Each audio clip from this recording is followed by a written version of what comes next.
Yang tadinya cuma gangguan jiwa, Malah jadi tambah berat. malah nambah yang lainnya. Kalau dia merasa terisolasi, bahwa orang gangguan jiwa walaupun dia tidak bisa mikir, dia kehilangan ingatan, tapi dia punya hak-hak yang harus kita lindungi sebagai manusia.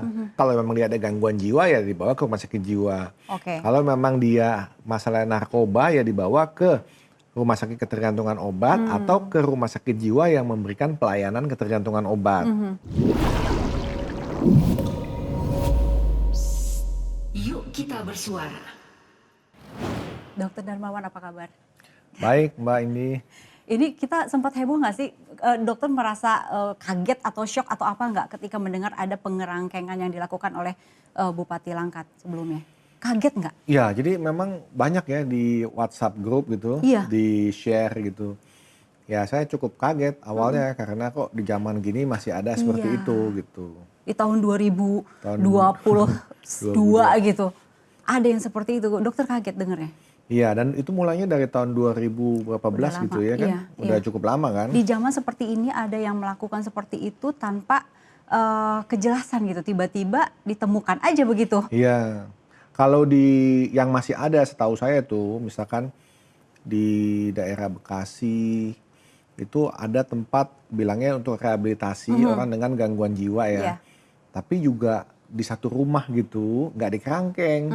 Nah ini kelihatannya kan di kerangkeng gitu kayak di penjara kan. Jadi aneh juga ya gitu. Sebetulnya yang dilakukan katanya untuk rehabilitasi narkoba. Ya, tempat seperti ini layak atau tidak? Nah kan kalau tempat rehabilitasi narkoba itu kan bukan orangnya di kerangkeng ya. Biasanya kan tempatnya itu harus memadai untuk fasilitas, misalnya nanti dia ada terapi aktivitas kelompok, ya, kemudian untuk grup terapi, lalu olahraga bersama, Oke. ya kan mesti layak lah, maksudnya Iya. ada tempat-tempat seperti itu, bukan dimasukin dalam kerangkeng seperti itu. Kayaknya penjara aja Kayak lebih penjara bagus kecil ya. begitu. Tapi penjara juga lebih bagus kelihatannya ya, kalau lihat fotonya ya. Jadi itu nggak layak. Ya itu tidak layak lah kalau untuk misalkan manusia, walaupun dia dianggap gangguan mental sekalipun, kita sudah tidak lagi menggunakan pendekatan seperti itu. Oke. Apa efeknya ketika orang ya dimasukkan ke dalam kotak seperti itu, dikasih ya besi ya, di penjara kecil lah. Apa akibatnya? Sebetulnya jangankan gini, nggak usah kita lihat jerujinya ya, tetapi orang ditempatkan di tempat yang seperti itu ya, itu juga kan sudah mengekang kebebasannya. Ya. Kalau misalkan kamar juga, tentunya kamar tuh ada akses keluar gitu ya. Terus di dalamnya juga memadai ya, kamar seperti apa gitu memadai. Nah kalau kita lihat di rumah sakit jiwa ya, itu kalau pasien yang udah nyambung ya, udah menyadari lagi dirinya, itu pun kalau kelamaan kita rawat, pasiennya bisa down lagi. Oh gitu. Iya, jadi dia mungkin masuk dalam keadaan tidak sadar ya, marah-marah, ngamuk segala macam. Kita obatin sampai dia nyambung dengan realita, kontak dengan sekitarnya. Nah itu kan dia minta pulang, ya kan? Dia minta pulang, kemudian dia minta aktivitas. Biasanya kita berikan aktivitas rehabilitasi. Iya. Nah kalau tidak diberikan, dia bisa down lagi, merasa hidupnya dibuang, tidak dianggap seperti itu, tidak dimanusiakan gitu.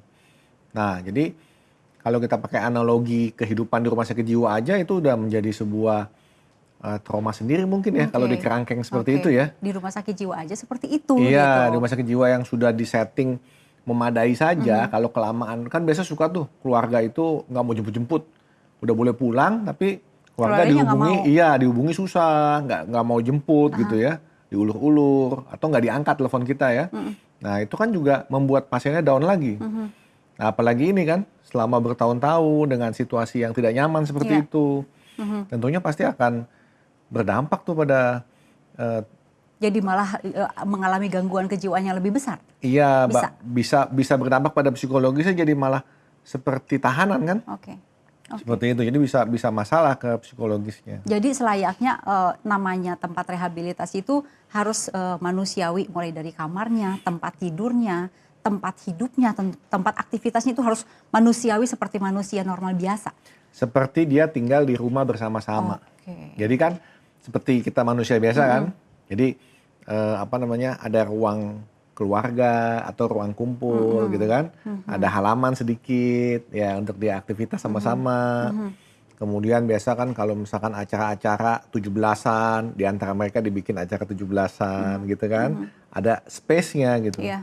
Terus kamar juga tempat tidurnya, kemudian kamar mandinya itu juga mesti layak ya. Karena Oke. memang rehabilitasi itu kan ada yang di bawah Kemenkes, ada yang di bawah Kementerian Sosial. Jadi kalau yang di Kementerian Sosial juga ada rumah rehabilitasi di bawah Dinas Sosial ya. Tetapi kan tentunya kan ada hal-hal seperti itu diperhatikan Oke. gitu. Nah, apa dampaknya ketika seseorang ditaruh di tempat yang seperti Langkat ini? Tadi dokter mengatakan mungkin dia akan merasa dibuang, merasa lebih down lagi gitu. Apa aja tuh dok? Misalnya bisa kita breakdown nggak? 1, 2, 3, 4, 5. Nah, analoginya gini deh. Kita aja dengan yang namanya isolasi karena COVID, COVID, ya iya, kan, iya, kelamaan di rumah aja, Iya.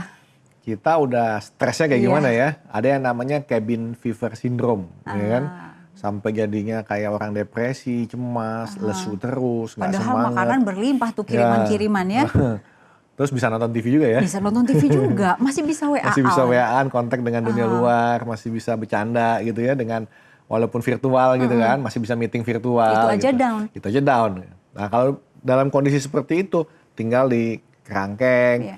cuman keluar kerja di perkebunan, Di perkebunan, sawit apa-apa iya. itu ya.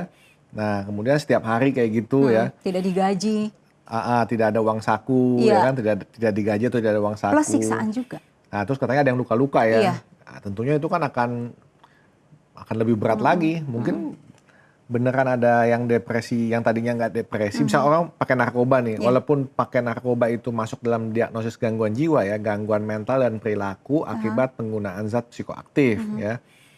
Tetapi kan itu kan di situ bisa ikutan depresi, ikutan cemas, bahkan ada mungkin gejala psikotik yang kayak orang paranoid atau ada halusinasi seperti itu. Itu kan bisa memicu tuh semua. Yang tadinya cuma gangguan jiwa, Malah jadi tambah berat. malah nambah yang lainnya kalau dia merasa terisolasi. Ya. Nah seperti itu, apalagi kalau ada rasa ketakutan ya. Kan kalau misalkan ada hukuman fisik, ya itu kan masih ada ya, bukan hanya di Langkat tuh, ada juga misalkan rehabilitasi-rehabilitasi yang direndam air dingin kayak gitu-gitu kan. Terus kalau dianggap salah dikasih hukuman ya, hukuman fisik yang apa namanya, yang di luar batas ya. Nah hal seperti itu kan tentunya akan membuat trauma tersendiri tuh. Nah itu dok, ketika ada seseorang yang disiksa, mengalami siksaan di kerangkeng, ya mungkin dikasih makan sih iya mungkin, tapi nggak digaji dan lain-lain. Ini bisa nggak nutupin kesalahan orang lain dalam hal ini, misalnya yang mengerangkeng ini dianggap nggak salah gitu. Jadi kita itu sebetulnya sejak tahun 2014 udah punya yang namanya Undang-Undang Kesehatan Jiwa nomor 18. Jadi waktu itu sudah disahkan, sudah ada lembaran negaranya juga. Jadi kalau kita menyalahi semua aturan-aturan yang ada di situ untuk mengobati atau merehabilitasi orang dengan gangguan jiwa apapun itu ya, mulai dari tadi yang demensia, pikun, kemudian penggunaan narkoba, terus skizofrenia dan kawan-kawan, bipolar, depresi ya. Nah itu bisa menyalahi peraturan undang-undang itu. Jadi kalau dibilang bisa lepas dari salah atau tidak, apapun motivasi, walaupun motivasinya baik misalnya ya, nah itu mesti dikembalikan lagi bahwa motivasinya baik, tetapi sesuai dengan peraturan tidak. Karena ini kan terkait juga dengan hak asasi manusia ya, bahwa orang gangguan jiwa walaupun dia tidak bisa mikir, dia kehilangan ingatan, tapi dia punya hak-hak yang harus kita lindungi sebagai manusia. Nah, jadi kalau pertanyaannya tadi kembali, apakah bisa nggak ada alasan bahwa tujuannya baik, lalu bebas dari kesalahan? Iya. Sepertinya kita mesti kembali lagi tuh ke undang-undang itu. Saya rasa pasti ada hal-hal yang mesti dibetulkan, pasti ada yang nggak sesuai itu kalau dikurung seperti itu. Dok, orang-orang yang dikurung itu kan kalau kita lihat di video tuh kayak yang biasa aja, ketawa-ketawa gitu kan, wajahnya mungkin kalau selewat nggak kelihatan tertekan ya, kayak ketawa-ketawa. Sebetulnya ciri-ciri orang tertekan tuh kayak gimana sih? Nah gini, saya juga ada baca beritanya juga setelah diperiksa oleh kalau nggak salah BNN ya, di daerah sana. Itu ternyata beberapa ditemukan memang bukan hanya masalah narkoba, tetapi dirujuk ke rumah sakit jiwa. Jadi memang ada gangguan jiwa. Nah kelihatannya gangguan jiwa berat seperti itu. Kalau gangguan jiwa berat kan kalau nggak diobatin cuma di kerangkeng doang, dia nggak pernah akan kontak dengan sekelilingnya. Dia nggak Nggak kontak akan tuh maksudnya? connect. Jadi dia ya ketawa-ketawa sendiri, ya Oh dia gitu. ya mengurus diri juga nggak diajarin, sehingga dia itu cuman ya kadang-kadang buang air di mana aja juga terserah, makanan seadanya juga nggak apa-apa. Itu namanya nggak connect dengan Ya, sekitar. dia nggak connect dengan sekitar, nggak nyambung dengan sekitar karena Oke. gangguan jiwa berat kan. Nah, jadi kemungkinan yang kelihatannya nggak stres kayak begitu, itu yang ditemukan oleh oleh badan BNN. BNN itu, bahwa makanya dirujuk ke rumah sakit jiwa Oke, gitu. oke. Kalau orang-orang yang tertekan kelihatannya seperti apa dari pertama ketemu, dari raut wajah, dari mata misalnya, dari jawaban-jawaban? Ya kalau misalkan dia itu bukan yang psikotik, misalkan dia depresi, itu kelihatan kan ekspresinya juga tampak sedih, tatapannya kosong, kemudian dia tidak bergairah seperti itu. Tapi dia connect dengan Tapi dia sekitar. masih connect dengan Masih connect. sekitarnya. Oh, Cuman dia oke. jadi dia bisa mengutarakan perasaannya gitu. Mhm. Nah, kalau misalkan orang yang pakai narkoba, itu tergantung narkoba apa yang dia pakai. Kan ada gejala withdrawal ya, gejala Iya. putus saat. Kan dia bisa nagih seperti itu. Nah, jadi pada saat withdrawal itu kan ada yang kesakitan, ya kan? Ada juga yang kemudian dia nggak pakai, lalu dia jadi depresi. Ada juga yang dia jadi paranoid, ya jadi curigaan sama sekeliling gitu ya. Nah, jadi tergantung tuh dia masuk yang mana. Kalau misalkan 1-2 gitu ya, ada yang misalkan pakai narkoba, lalu dia cocok di tanda kutip cocok di terapi seperti itu, 1-2 itu mungkin aja. Jadi dia itu dijauhkan dari narkoba karena dia di kerangkeng, Iya. putus, ya kan, gejala fisiknya nggak gitu banyak muncul, sehingga dia bisa abstinen, tidak pakai ya. Itu namanya kita stop mendadak, itu namanya teknik cold turkey. Nah, habis itu dia dikaryakan, bekerja Kerja. apa segala macam begitu. Ya 1-2 mungkin oke, bisa seperti itu. Cuma itu bukan standar gitu loh, bukan standar rehabilitasi seperti itu. Jadi mesti ada hal-hal lain selain dia bisa kerja kembali, terus dia nggak pakai obat ya. Tapi ada hal lain selain itu, seperti misalkan dia lebih mengenali kondisi psikologisnya, mengenali dirinya, bagaimana dia kita latih mengembangkan coping terhadap stres. Oke. Nah, hal-hal seperti itu yang mau dicapai. Sebetulnya iya. Iya, sebenarnya gitu. Bukan Tapi, sekedar dia tenang dan nggak pakai obat. Nyampe nggak masalahnya, kan masalahnya ketergantungan obat. Terus di kerangkeng, harapannya jauh dari narkoba. Tapi jitu nggak? Maksudnya penyelesaian masalah seperti ini gitu. Jitu atau tidak? Nah, kalau cuma diabstinenkan di kerangkeng, lalu kemudian bisa kerja seperti itu, tanpa dia punya berkembang, dia punya kemampuan coping terhadap stres, kemudian mengenali dirinya, kondisi fisik dan psikologisnya, itu nggak efektif. Karena nanti setelah sekian lama, ya misalkan biasanya kan berapa bulan sampai 2 tahun tuh. Nah dia kan mesti hidup kembali ke masyarakat. Iya. Nah ketika hidup kembali ke masyarakat, hidupnya lebih kompleks daripada dia di dalam situasi yang sudah dikondisikan. Nah ketika hidupnya lebih kompleks, dia akan kembali menghadapi stresor-stresor, kemudian dia mesti bisa adaptasi kan, dan juga mesti bisa mengatasi stres-stres itu. Kalau tidak bisa mengatasi, dia cari lagi. Balik lagi, Cari lagi. Narkoba lagi. Iya. Jadi kayak lingkaran aja gitu ya? Iya, jadi cuman kayak sesaat aja dijauhkan. Tetapi tidak dilatih bagaimana supaya dia nanti di dunia nyata bisa menghadapi hal itu lagi, menghadapi. Artinya dikurung itu belum tentu memberikan Nggak efek otomatis, jerak. ya. Nggak otomatis. Nggak otomatis, dan rehabilitasi itu filosofinya bukan hanya memberikan efek jerak. Beda dengan saya rasa sekarang juga namanya lembaga pemasyarakatan. Iya. Jadi bukan hanya efek jerak, tetapi bagaimana dia bisa berfungsi Balik kembali di lagi. masyarakat gitu. Itu yang mesti dikembangkan sebetulnya. Oke. Bukan sekedar diseklusi seperti itu.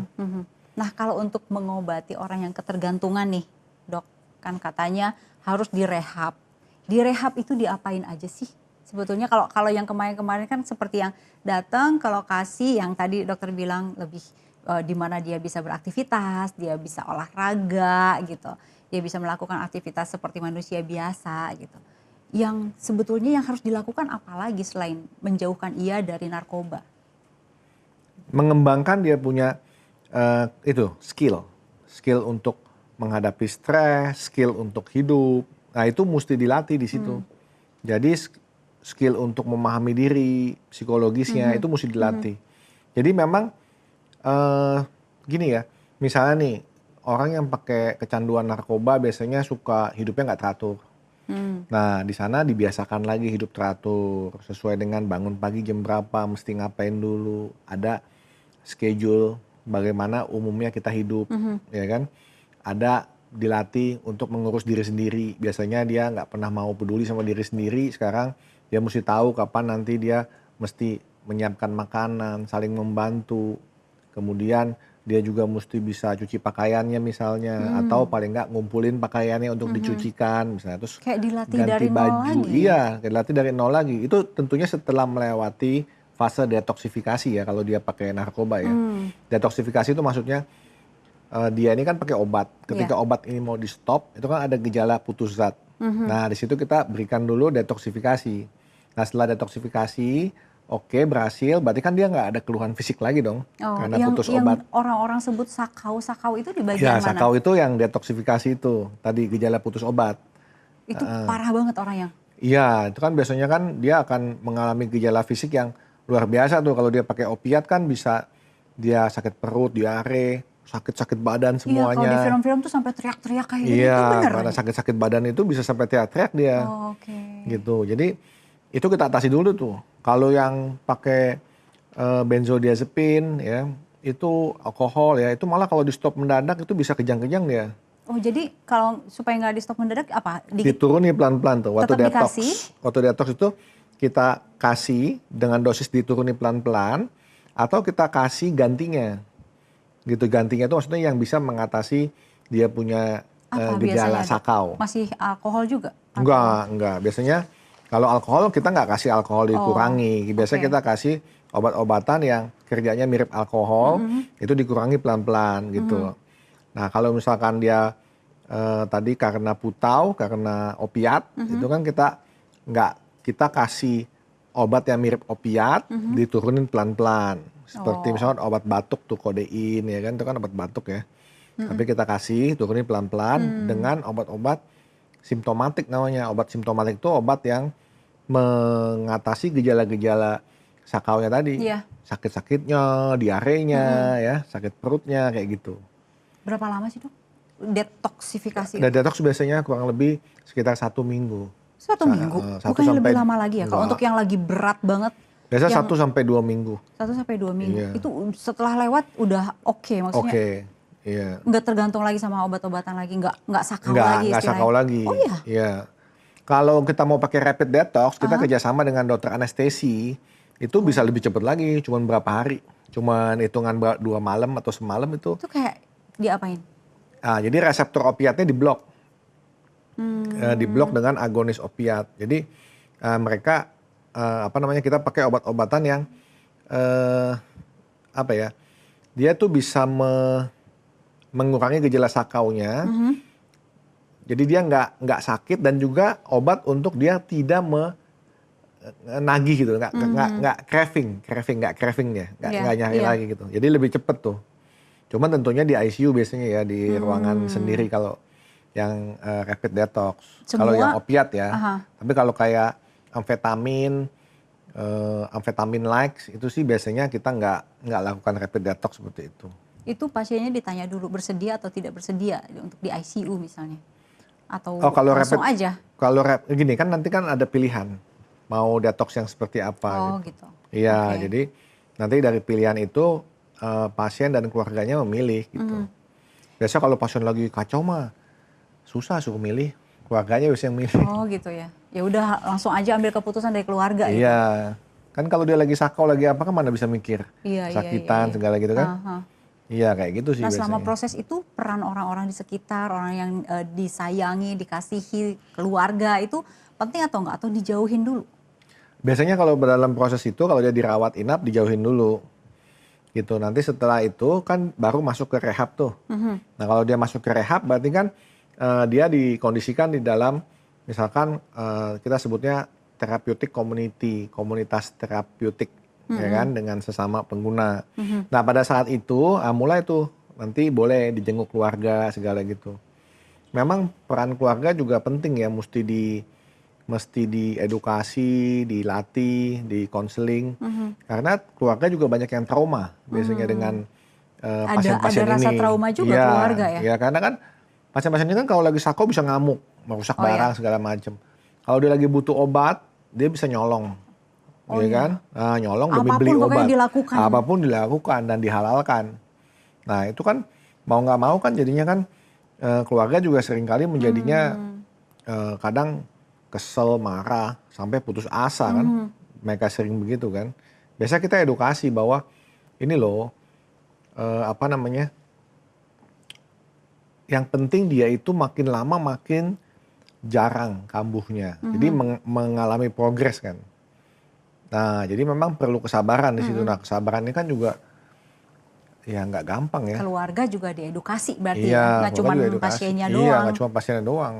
Karena kesabaran keluarga ini juga nggak gampang Iya. didapat, gitu. Apalagi kalau dia udah yang tadi dokter bilang ada yang nyolong lah, ada Iya. yang ngamuk lah. Itu dalam keadaan sadar atau tidak nyolong dan ngamuk itu?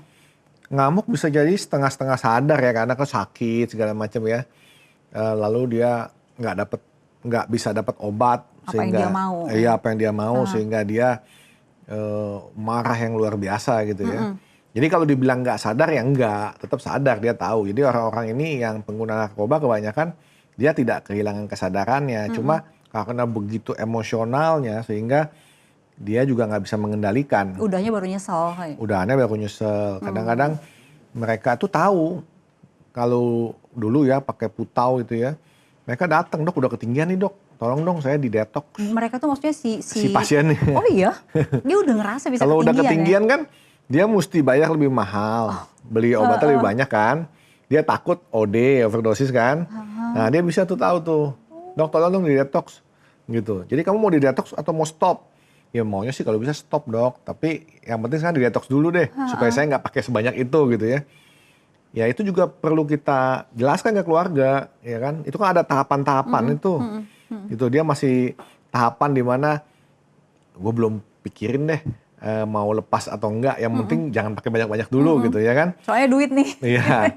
Nah itu kan ya ada bagusnya ya mencegah dia OD kan, gitu. Jadi oke, kita masuk dulu dari situ sambil kita misalkan kita kasih motivasi untuk Pelan-pelan supaya gitu ya. pelan-pelan motivasi supaya dia ke arah yang betul kan gitu. Itu kan dari dokter ya. Kalau dari keluarga, dari orang-orang sekitar itu bisa apa ya yang disampaikan oleh mereka ke sang pasien bahwa ini tuh nggak bagus gitu, bahwa ini tuh harus berhenti misalnya. Apa yang bisa mereka lakukan? Ya, keluarga itu bisa kita ajarkan untuk misalkan salah satu yang disegani itu bisa menjadi pendamping konselor. Jadi yang disegani ini juga bisa kasih masukan atau diajak diskusi sama si pasiennya kan, supaya dia bisa apa namanya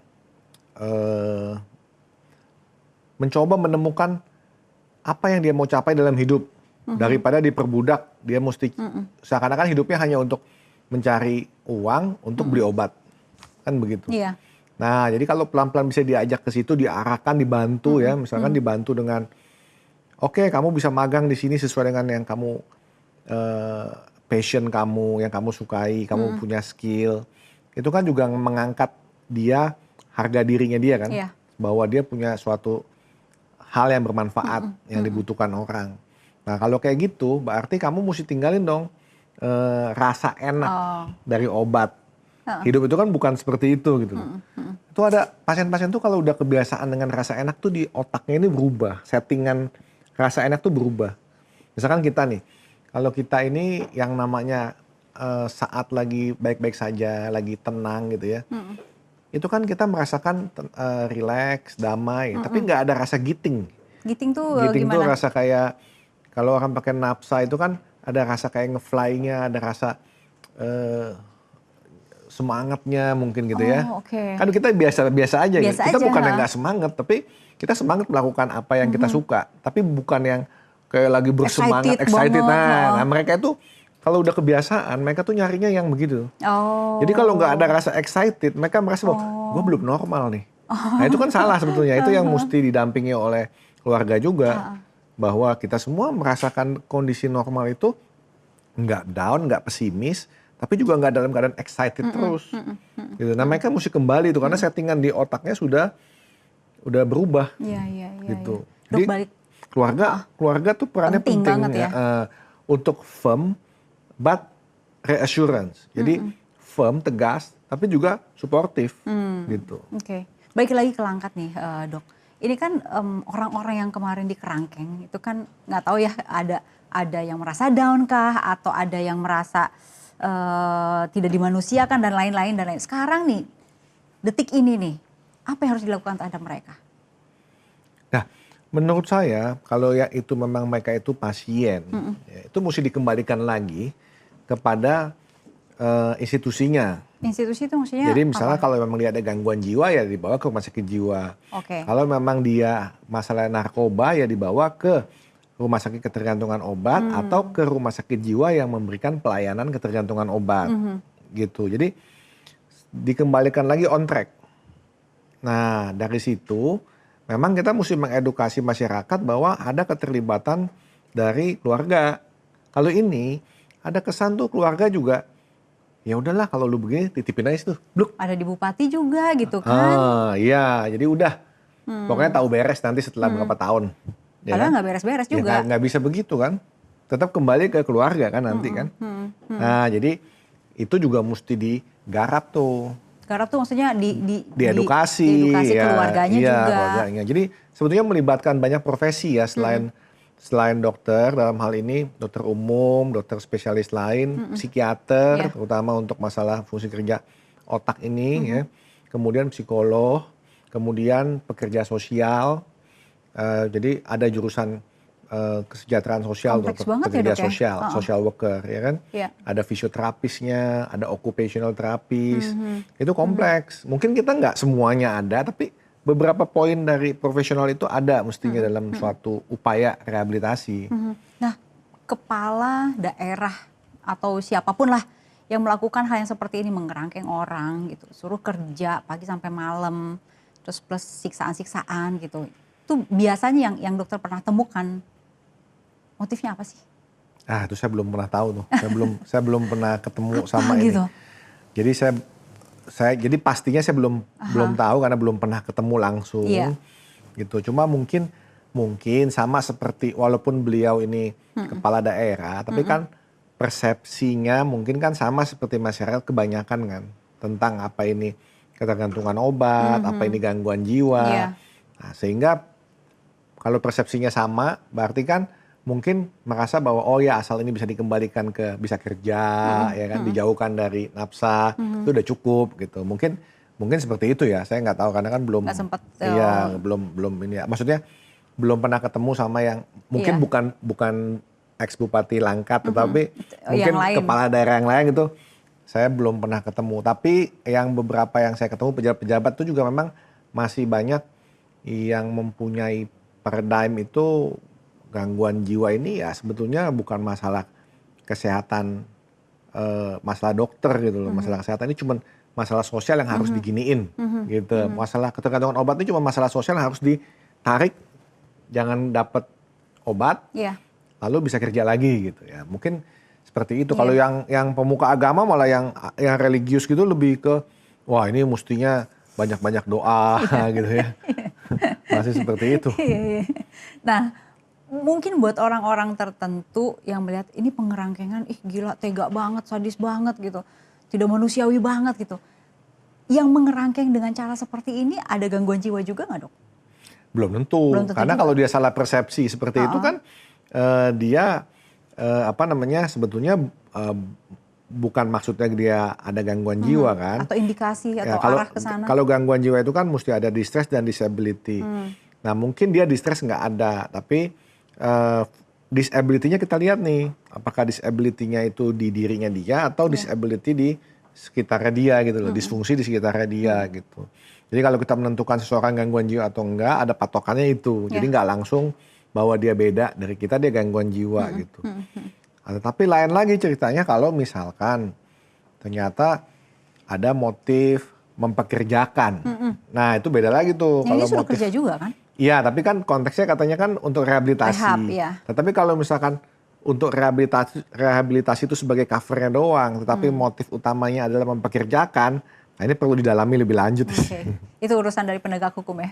Iya, jadi tentunya kalau dari penegak hukum tuh kaitannya sama ketenaga kerjaan, segala macam gitu Iya, ya. iya. Tetapi motifnya itu lebih seperti mengambil keuntungan sepihak ya. Nah, ya itu yang mesti didalami. Oke. Apakah memang orangnya suka mengambil keuntungan sepihak, kenapa gitu. Itu yang mesti didalami lebih Iya. lanjut dari dinamika psikologisnya. Dok, ini kan yang kemarin ketahuan setelah sekian tahun ya. Ini masyarakat sekitar juga perlu pasang mata dan telinga nggak sih, misalnya kalau ada yang perilaku seperti ini di wilayah daerah manapun, ini bisa lapor kemana? Yang penting sebetulnya gini, masyarakat itu mesti tahu bahwa kalau ada gangguan-gangguan masalah narkoba kah, masalah gangguan mental kah, itu bukan dibawa ke tempat yang memang tidak ada profesional untuk mengatasi kesehatan mental ini, gitu. Jadi di mana nggak ada demand, maka tidak ada supply-nya. Oke. Kalau misalkan memang sudah ada, ya itu bisa dilaporkan ke, misalkan dicoba ditanya dulu ke dinas sosialnya, ya oke. kan. Kemudian juga ya, kalau sampai akhirnya nggak ke dinas sosial tidak ada ininya, ya biasanya hal seperti itu ke polisi baru ke penegak hukum. Oke, Dok, terima kasih ya. Udah ngobrol banyak soal ini. Kapan-kapan kita ngobrol yang lain lagi nih berarti nih. Ya boleh, yang terkait dengan masalah kejiwaan. Kejiwaan. Oke, Dok, terima kasih dan sehat selalu. Selamat siang. Makasih Mbak.